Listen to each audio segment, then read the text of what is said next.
seems increasingly likely debt-to-income ratio loans will be introduced, with Finance Minister Bill English saying he is in talks with the Reserve Bank right at the moment. The Reserve Bank have sought counsel with him on this.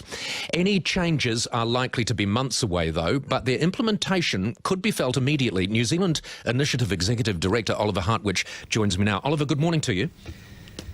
Good morning, Paul. Let's talk firstly about National's policy statement yesterday, and obviously expectation was quite high that this was National going to strong-arm councils and show that they are really treating housing seriously.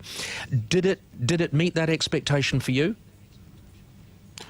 Not quite, and I watched Nick Smith on your program yesterday, and he admitted himself that he was not really confident it was a silver bullet he was firing at the housing market. Well, I think he wasn't even firing a blank, because on its own, the National Policy Statement is really just business as usual for Auckland Council. It basically forces the council to pay some attention to housing affordability. Well, that's fair enough. What it should have done is actually should have considered abolishing the rural urban boundary, as Labour said in Parliament yesterday. And once they have done that, they of course have to deal with the infrastructure issues. There is about a $17 billion requirement to finance infrastructure, and on that, the National Policy Statement didn't say anything. Well, and the odd thing is, I mean, they start talking about, you know, you have to have an eye to the future. You have to have an eye for, if you like, oversupply, surplus supply of sections. But where are the checks and balances there? How will the government be able to measure to any great degree in the short term whether the council have done that? Well, they don't really have any way to control that properly. I think what they should really do is they should go back to the drawing board and think about how should a planning system look like. And I think a planning system has to be completely reformed. And we at the New Zealand Initiative have been saying this for years now, that we think we need to get rid of the rural urban boundary. We need to make planning a lot simpler. That means we have to get rid of height and density controls.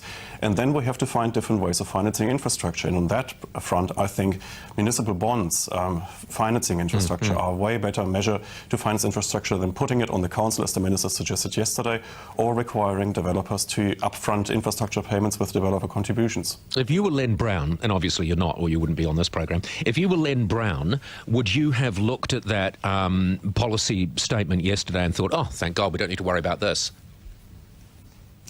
Well, thank God I'm not Len Brown, but yes, I think for the council it's actually business as usual. They might have been very worried about the announcement from the Prime Minister a week earlier that something is going to come and it will be a national policy statement forcing the council to do anything.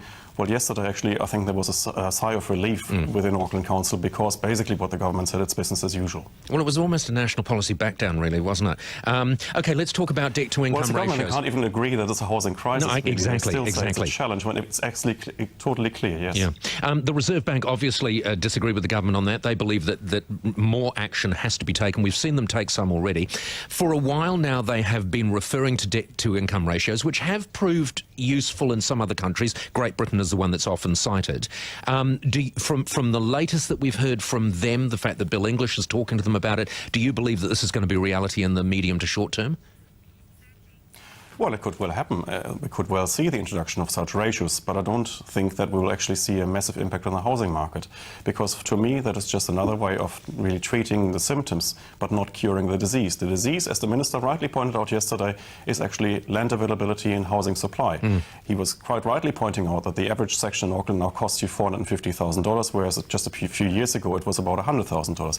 That's where you have to start. If you're just dealing with the demand side, you're not actually curing the disease. I think you're just encouraging the speculators to speculate even harder. You know, although you are taking away their lending ability, and for some that will affect them considerably. The interesting thing here, though, is that they are right in identifying the key problem.